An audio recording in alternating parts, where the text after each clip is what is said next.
Hay una criatura que es técnicamente inmortal y vive en el océano. No es ciencia ficción, es la medusa Turritopsis doharnii.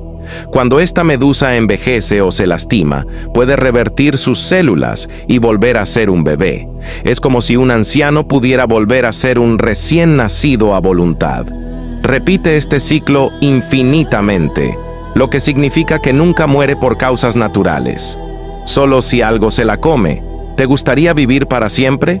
Cuéntanos y sigue a Flash Curioso.